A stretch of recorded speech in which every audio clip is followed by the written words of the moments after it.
장인님, 인제 줘. 내가 이렇게 뒤통수를 긁고 나이가 찼으니 성례를 시켜줘야 하지 않겠느냐고 하면 대답이 늘 이 자식아, 성례 후모고 미처 자라야지. 하고 만다. 이 자라야 한다는 것은 내가 아니라 내 아내가 될 점순이의 키말이다. 내가 여기에 와서 돈 한 푼 안 받고 일하기를 3년 하고 꼬박 7달 동안을 했다. 그런데도 미처 못 자랐다니까. 이 키는 언제야 자라는 겐지 짜장 영문 모른다. 일을 좀 더 잘해야 한다든지 혹은 밥을 많이 먹는다고 노상 걱정이니까 좀 덜 먹어야 한다든지 하면 나도 얼마든지 할 말이 많다. 하지만 점순이가 아직 어리니까 더 자라야 한다는 여기에는 어째 볼 수 없이 고만 빙빙 하고 만다. 이래서 나는 애초 계약이 잘못된 걸 알았다. 이태면 이태, 3년이면 3년. 기한을 딱 작정하고 일을 해야 원할 것이다. 덮어놓고 딸이 자라는 대로 성례를 시켜주마 했으니 누가 늘 지키고 섰는 것도 아니고 그 키가 언제 자라는지 알 수 있는가. 그리고 난 사람의 키가 무럭무럭 자라는 줄만 알았지. 붓배기 키에 모로만 벌어지는 몸도 있는 것을 누가 알았으랴. 때가 되면 장인님이 어려하랴 싶어서 푼소리 없이 꾸벅꾸벅 일만 해왔다. 그런 말이다. 장인님이 제가 다 알아채서 참, 너 일 많이 했다. 그만 장가 들어라. 하고 살림도 내주고 해야 나도 좋을 것이 아니냐. 시치미를 딱 대고 도리어 그런 소리가 나올까 봐서 지레 펄펄 뛰고 이하다니다. 명색이 좋아 대릴 사위지 일하기에 싱겁기도 할 뿐더러 이건 참 아무것도 아니다. 숙맥이 그걸 모르고 점순이의 키 자라기만 까맣게 기다리지 않았나. 언젠가는 하도 갑갑해서 이 자를 가지고 덤벼들어서 그 키를 한번 재볼까 했다마는 우리는 장인님이 내외를 해야 한다고 해서 마주서 이야기도 한마디 하는 법 없다. 우물길에서 언제나 마주칠 적이면 겨우 눈어림으로 보고 하는 것인데 그럴 적마다 나는 저만큼 가서 재미 키도 하고 논둑에다 침을 퇴 뱉는다. 아무리 잘 봐야 다른 사람보다 좀 크긴 하지만 내 겨드랑 밑에서 또물랑 말랑 밤낮 요 모양이다. 개 돼지는 푹푹 크는데 왜 이리 도 사람은 안 크는지 한동안 머리가 아프도록 궁리도 해봤다. 아하, 물동이를 잡구이니까 뼈다귀가 움츠라드나 보다 하고 내가 넌지시 그 물을 대신 기로도 주었다. 뿐만 아니라 나무를 하러 가면 선앙당에 돌을 올려놓고 점순이의 키 좀 크게 해주sob사. 그러면 다음엔 떡 갖다 놓고 고사드립죠. 하고 치성도 한두 번 드린 것이 아니다.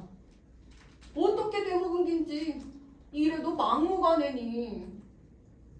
그래, 내 어저께 싸운 것이지 결코 장인님이 밉다든가 해서가 아니다. 물을 붓다가 가만히 생각을 해보니까 또 싱겁다.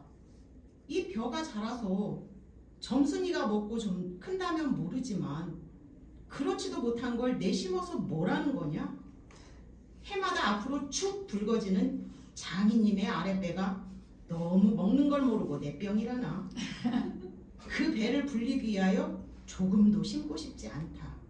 아이고 배야. 난 뭘 붓다 말고 배를 쓰다듬으면서도 그대로 눈뜨으로 기어올랐다.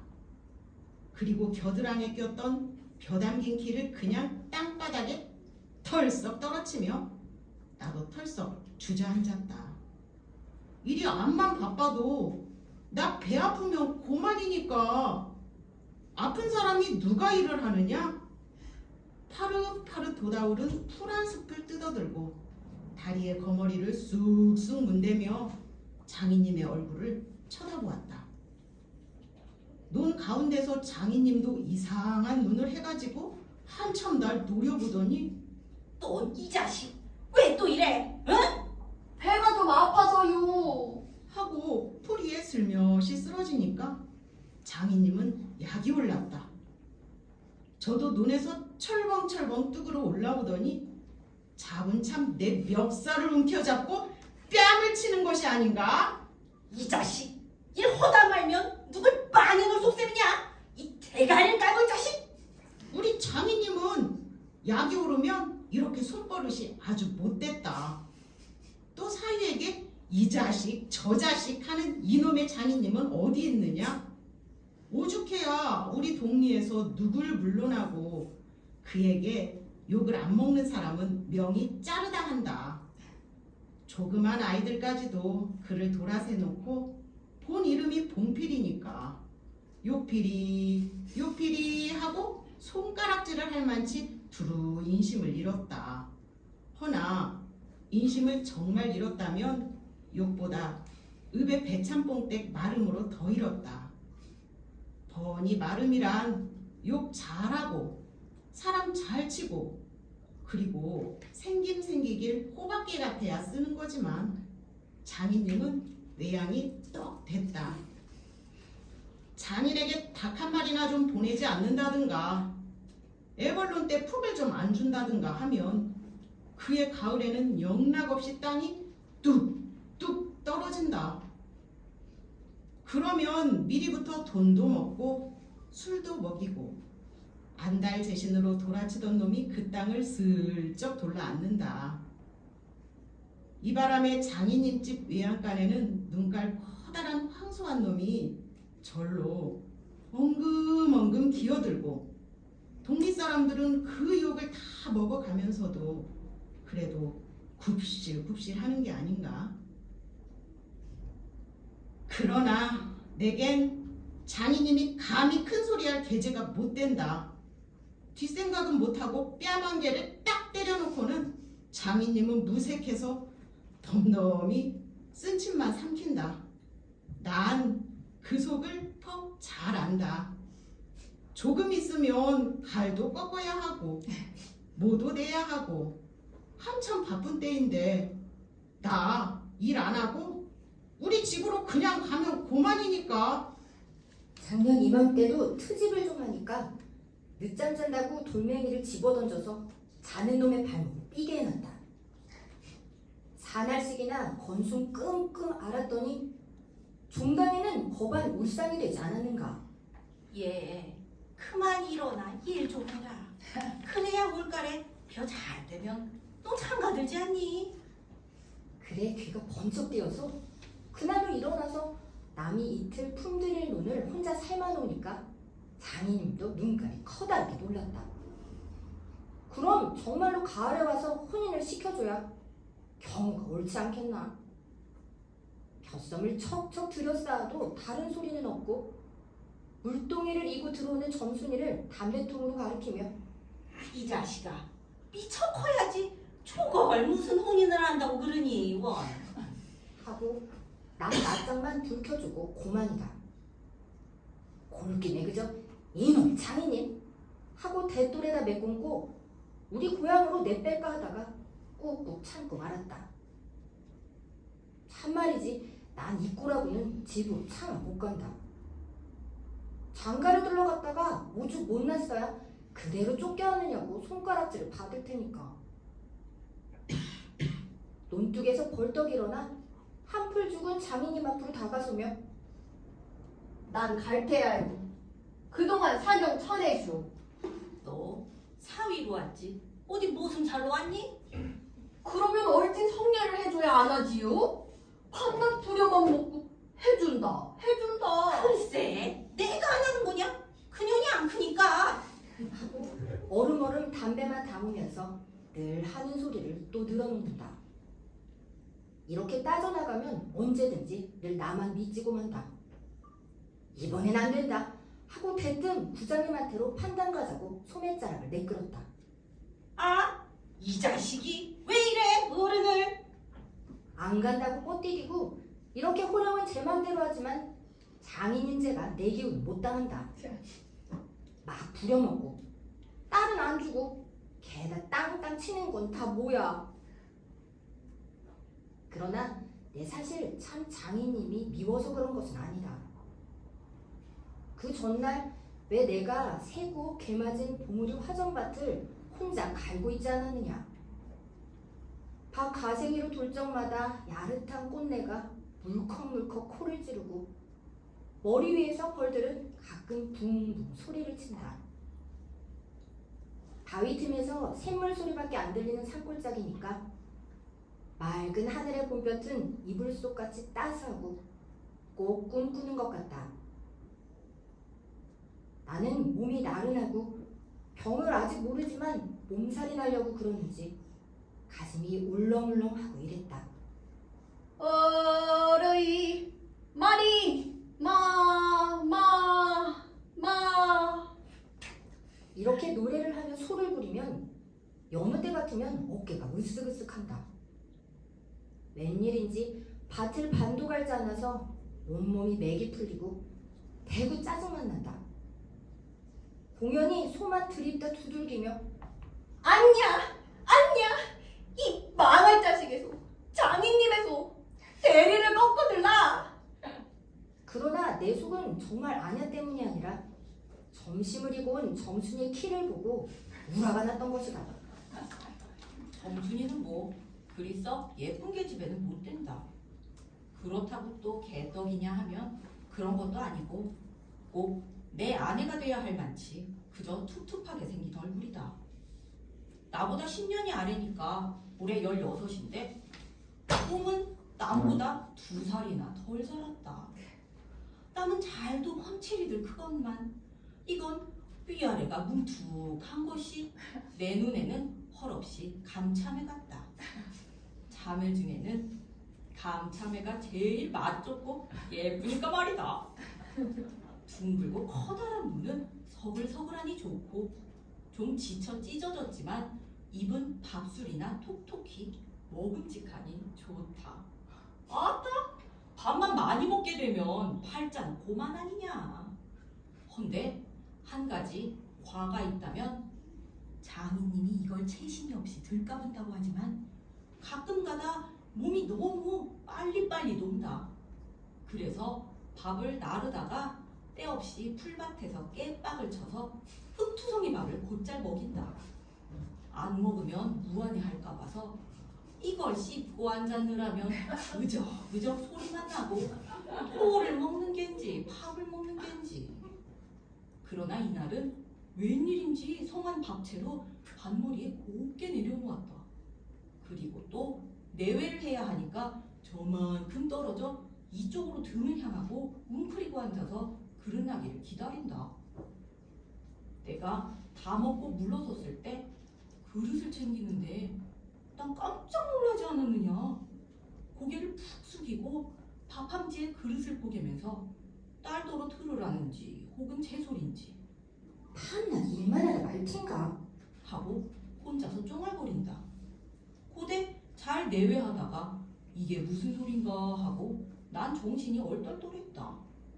그러면서도 한편 무슨 좋은 수가 있나 없는가 싶어서 나도 공중을 대고 혼잣말로 그럼 어떡해. 하니까 속내시켜달라지 뭘 어떡해. 하고 위알지게 쏘아붙이고 얼굴이 빨개져서 산으로 부져 도망친다. 나는 잠시 동안 어떻게 되는 심판인지 맥을 몰라서 그 뒷모양만 덤덤히 바라보았다. 봄이 되면 온갖 초목이 물이 오르고 싹이 트고 한다. 사람도 아마 그런가 보다 하고 며칠 내에 속으로 부쩍 자란 듯 싶은 점순이가 여간 반가운 것이 아니다. 이런 걸 멀쩡하게 아직 어리다고 하니까. 우리가 구정님을 찾아갔을 때 그는 쌀이문 밖에 있는 돼지우리에서 죽을 퍼주고 있었다. 서울에 좀 갔다 오더니 사람은 점잖아야 한다고 얼른 보면 지붕 위에 앉은 제비 꼬랑지 같은 웃샘이 양쪽으로 뾰족히 삐치고 그걸 에헴 하고 늘 쓰담는 손버릇이 있다. 우리를 멀뚱히 쳐다보고 미리 알아챘는지 왜 일 들어다 말고 그래? 에헴. 하더니 손을 올려서 그 애행을 한번 부탁했다. 부장님, 우리 장인님과 치매 계약하기를. 먼저 덤비는 장인님을 뒤로 떠다밀고 내가 허둥지둥 달려들다가 가만히 생각하고 아니, 우리 빙장님과 치매. 하고 첫 번부터 다시 말을 고쳤다. 장인님은 빙장님 해야 좋아하고 밖에 나와서 장인님 하면 괜스레 골을 내려고 든다. 뱀도 뱀이래야 좋으냐고 창피스러우니 남 듣는 데는 제발 빙장님, 빙모님 하라고 일상 당조심을 받아오면서 난 그것도 자꾸 잊는다. 당장도 장인님 하나 옆에서 내 발등을 꾹 밟고 켰는지를 흘기는 바람에야 겨우 알았지만 부장님도 내 얘기를 자세히 듣더니 덥딱한 모양이었다. 하기야 부장님뿐만 아니라 누구든지 다 그럴 게다. 길게 길러준 새끼 손톱으로 코를 후벼서 저리 탁 튀기며 그럼 봉필씨 얼른 성례를 시켜 주구려. 그렇게까지 지가 하고 싶다는 걸. 하고 내 짐작대로 말했다. 그러나 이 말에 장인님이 삿대질로 눈을 부라리고 아, 성례도 뭐고 개집의 년이 미쳐 자라야 할 게 아닌가. 하니까 그만 멀수룩해져서 입맛만 쩍쩍 다실 뿐이 아닌가. 그것도 그래. 그래, 거진 4년 동안에도 안 자랐더니 그 킴 언제 자라지요? 다 그만두고 사경 내주. 글쎄, 이 자식, 내가 크질 말라고 그랬니? 왜 날 보고 떼냐? 빙호님은 참새방한 것이 그럼 어떻게 애 낳지요? 사실 빙모님은 점순이보다도 귓배기가 작다. 장인님은 이 말을 듣고 껄껄 웃더니 그러나 암만 해도 돌씹은 상이다. 코를 푸는 척하고 날 은근히 골리려고 팔꿈치로 옆 갈비뼈를 퍽 치는 것이다. 더럽다. 나도 종아리 파리를 쫓는 척하고 허리를 구부리며 그 궁둥이를 콱 때밀었다. 장인님은 앞으로 우찔근하고 쌀이무게로 쓰러질 듯하다 몸을 바로 고치더니 눈총을 몹시 쏘았다. 이런 쌍년의 자식 하고는 싶으나 남의 앞이라니 차마 못하고 서는 그 꼴이 보기엔 퍽 쟁그러웠다. 그러나 이 밖에는 별반 신통한 규정을 얻지 못하고 도로 논으로 돌아와서 모를 부었다.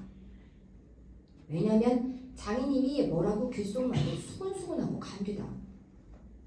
부장님이 날 위해서 조용히 데리고 아래와 같이 일러줬기 때문이다. 뭉태의 말은 부장님이 장인님에게 땅 두마지기 얻어붙이니까 그래 꿰었다고 하지만 난 그렇게 생각 않는다. 자네 말도 하기야 옳지. 나이 찼으니 아들이 급하다는 게 잘못된 말은 아니야. 하지만 농사가 한층 바쁜 때 일을 안 한다든가 집으로 달아난다든가 하면 손해죄로 그것도 징역을 가거든. 여기에 그만 정신이 번쩍 났다. 왜 요전에 사포말소 산에 불 좀 놓았다고 징역 간 거 못 봤나? 지네 산에 불을 놓아도 징역을 가는 이때인데 남의 농사를 버려두니 죄가 얼마나 더 중한가. 그리고 자넨 사경받으러 정장을 간대지만 그러면 괜스레 죄를 들쓰고 들어가는 걸세. 또 결혼도 그렇지. 법률에 성년이라는 게 있는데 21가 돼야지 비로소 결혼을 할 수가 있는 걸세. 자넨 물론 아들이 늦을 걸 염려하지만 점순이로 말하면 이제 겨우 16이 아닌가. 그렇지만 아까 빙장님의 말씀이 올가렌 열일을 제치고라도 성례를 시켜주겠다 하시니 좀 고마울 겐가. 빨리 가서 뭐 붙은 거나 마저 붓게. 군소리 말고 어서 가. 그래서 오늘 아침까지 끽소리 없이 왔다. 장인님과 내가 싸운 것은 지금 생각하면 전혀 뜻밖의 일이라 안 할 수 없다. 장인님으로 말하면 요즘아 자긴들에게 행세를 좀 하고 싶다고 해서 돈 있으면 양반이지 별게 있느냐. 하고 일부러 아랫배를 쑥 내밀고 걸음도 뒤틀리게 걷고 하는 이 판이다. 이까진 나쯤 두들기다 남의 땅을 가지고 모처럼 닦아놓던 가문을 망친다던가 할 어른은 아니다. 또 나로 논지면 아무쪼록 잘 배서 점순이에게 얼른 장가를 들어야 하지 않느냐. 이렇게 말하자면 결국 어젯밤 문태네 집에 마실 간 것이 썩 나빴다. 낮에 부장님 앞에서 장인님과 내가 싸운 것을 어떻게 알았는지 대구 빈정거리는 것이 아닌가. 그래 맞고도 그걸 가만둬? 그럼 어떡하니? 임마 본피를 모판에다 거꾸로 박아놓지 뭘 어떡해. 하고 괜히 내 대신 화를 내가지고 주먹질을 하다 등장까지 쳤다. 놈이 뻔히 괄괄은 그래놓고 날더러 석유값을 몰라고 막 찌다구를 붙는다. 난 어안이 벙벙해서 잠자코 앉았으니까 저만 연신 짓거리는 소리가 이 시판은 일만 해주고 있을 테냐. 영득이는 1년을 살고도 장가를 들었는데 넌 4년이나 살고도 더 살아야 해? 네가 세 번째 사위인 줄이나 아니 세 번째 사위? 남의 일이라도 분하다. 이 자식 우물에가 빠져 죽어. 나중에는 겨우 손톱으로 목을 따라고까지 하고 제 아들같이 함부로 훅닥였다. 소리별 소리를 다해서 그대로 옮길 수는 없으나 그 줄거리는 이렇다. 우리 장인님 딸이 셋이 있는데 맏딸은 재작년 가을에 시집을 갔다. 정말은 시집을 간 것이 아니라 그 딸도 대릴사위를 해가지고 있다가 내보냈다.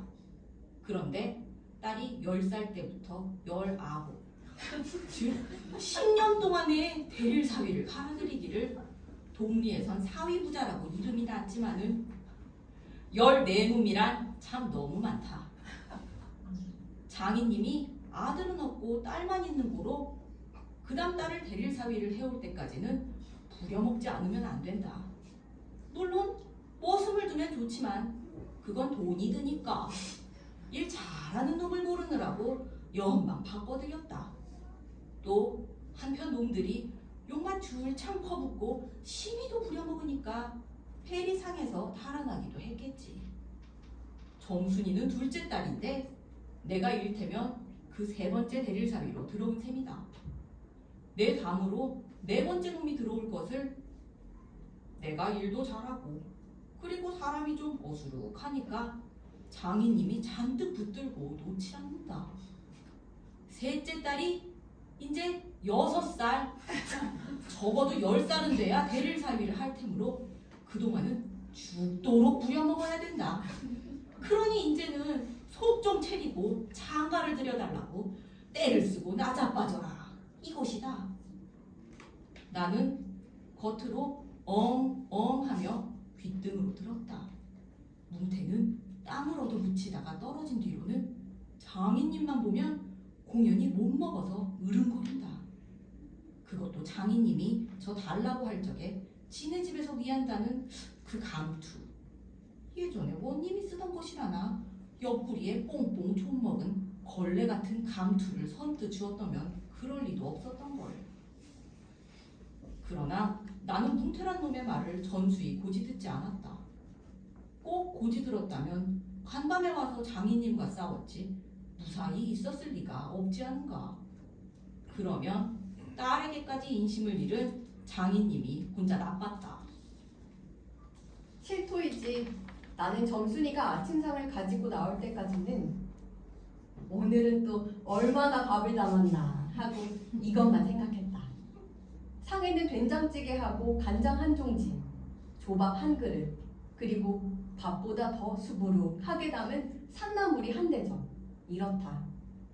나물은 점순이가 틈틈이 해오니까 2대접이고 4대접이고 멋대로 먹어도 좋으나 밥은 장인님이 한 사발 외엔 더 주지 말라고 해서 안 된다. 그런데 점순이가 그 상을 내 앞에 내려놓으며 제 말로 짓거리는 소리가 부장님한테 그냥 온다면 그래. 하고 엊그제 산에서와 같이 되어 쫑얼거린다. 나는 내가 더 단단히 덤비지 않고만 것이 좀 어리석었다. 속으로 그랬다.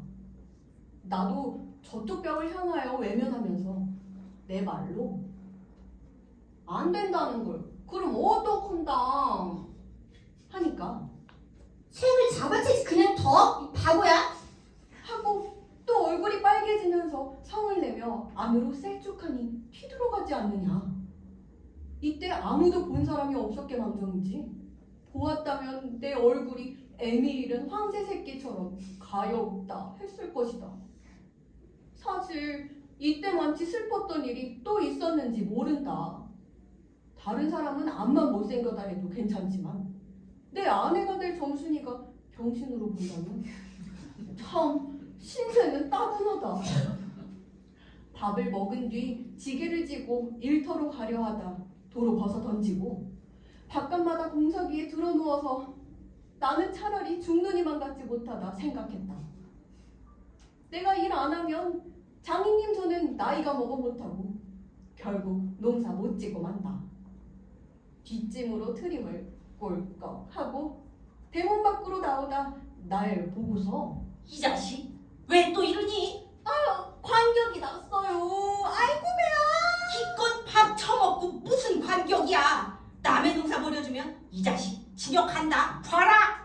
가도 좋아요. 아이고 배야. 참말 난 일 안 해서 징역 가도 좋다 생각했다. 이후 아들을 낳아도 그 앞에서 바보 이렇게 별명을 들을 테니까 오늘은 열쪽이 난데도 결정을 내고 싶었다. 장인님이 일어나라고 해도 내가 안 일어나니까 눈에 독이 올라서 저편으로 힝하게 가더니 지게 막대기를 들고 왔다. 그리고 그걸로 내 허리를 마치 돌 떠넘기듯이 쿡 찍어서 넘기고 했다. 밥을 잔뜩 먹어 딱딱한 배가 그럴 적마다 퉁겨지면서 배창이 꼿꼿한 곳이 여간 캥기지 않았다. 그래도 안 일어나니까 이번에는 배를 지게 막대기로 위에서 쿡쿡 찌르고 발길로 옆구리를 차고 했다. 장인님은 원체 심청이 굳어서 그러지만 나도 저만 못하지 않게 배를 채웠다. 아픈 것을 눈을 꽉 감고 넌 해라. 난 재밌다는 듯이 있었으나 볼깃짝을 후려갈길 적에는 나도 모르는 겨울에 벌떡 일어나서 그 수염을 잡아챘다. 나는 사실 내 골이 난 것이 아니라 정말은 아까부터 벽뒤 울타리 구멍으로 점순이가 우리들의 꼴을 몰래 엿보고 있었기 때문이다. 가뜩이나 말 한마디 톡톡히 못한다고 바라보는데 매까지 잠자코 맞는 걸 보면 짜장 밥으로 할 게 아닌가? 또 점순이도 미워하는 이까진 놈의 장인님하고는 아무것도 안 되니까 막 때려도 좋지만 사정 보아서 점순이 원대로 수염만 채고 저기까지 잘 들리도록 이걸 까셀라보다 하고 소리를 쳤다. 장인님은 더 약이 바짝 올라서 잡은 참 지게 막대기로 내 어깨를 그냥 내리 갈겼다. 정신이다. 아찔하다. 다시 고개를 들었을 때 그땐 나도 온몸에 약이 올랐다. 이 녀석의 장인님을 하고 눈에서 불이 펑 나서 그 아래 밭있는 넝알로 그대로 떠밀어 불려버렸다. 부려만 먹고 왜 성례 안 하지요? 나는 이렇게 호령했다. 하지만 장인님이 선뜻 오냐 내리라도 성례시켜주마 했으면 나도 성가신 걸 그만두었을지 모른다.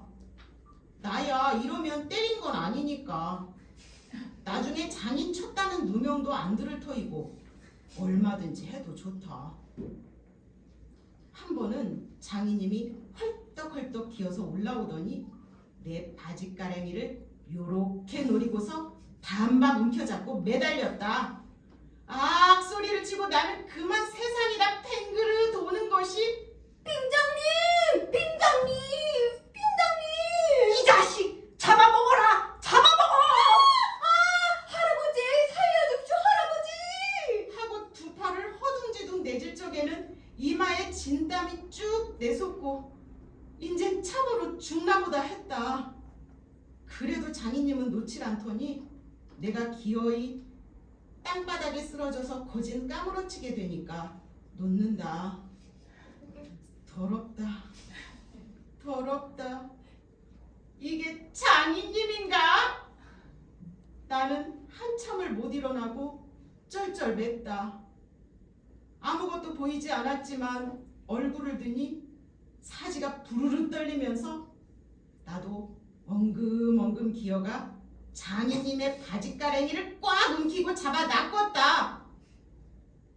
내가 머리가 터지도록 매를 얻어맞은 것이 이 때문이다. 그러나 여기가 또한 우리 장인님이 유달리 착한 곳이다. 여느 사람이면 사경을 주어서라도 당장 내어 쫓았지. 터진 머리를 볼솜으로 손수 찢어주고 호주머니에 희연 한 봉을 넣어주고 그리고 올가렌 꼭 성례를 시켜주마. 아무 말 말고 가서 뒷골에 콩밭이나 얼른 갈아라. 하고 등을 두들겨줄 사람이 누구냐?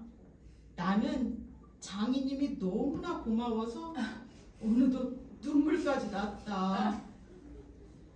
점수리를 남기고 이제 내쫓기려니 하다 뜻밖의 말을 듣고 빙장님! 이제 다시는 안 그러겠어요. 이렇게 맹세를 하며 부랴부랴 지게를 지고 일터로 갔다. 그러나 이때는 그걸 모르고 장인님을 원수로만 여겨서 잔뜩 잡아당겼다. 이놈아! 장인님은 햇손질을 하며 솔개미에 챈 닭의 소리를 연해 질렀다.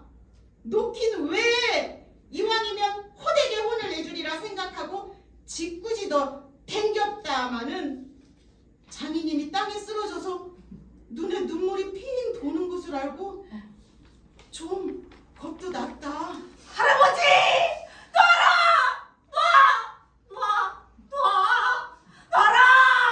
그래도 안 되니까 얘 점수다! 이 앞장에 안에 있었던 장모님과 점순이가 헐레벌떡하고 단숨에 뛰어나왔다.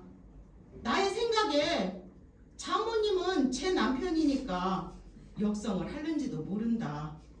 그러나 점순이는 내 편을 들어서 속으로 고소해하겠지.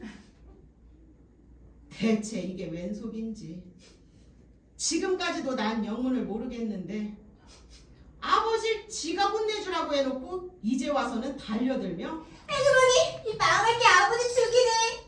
하고 귀를 뒤로 잡아 당기며 마냥 우는 것이 아니냐? 그만 여기에 기운이 탁 꺾여 나는 얼빠진 등신이 되고 말았다.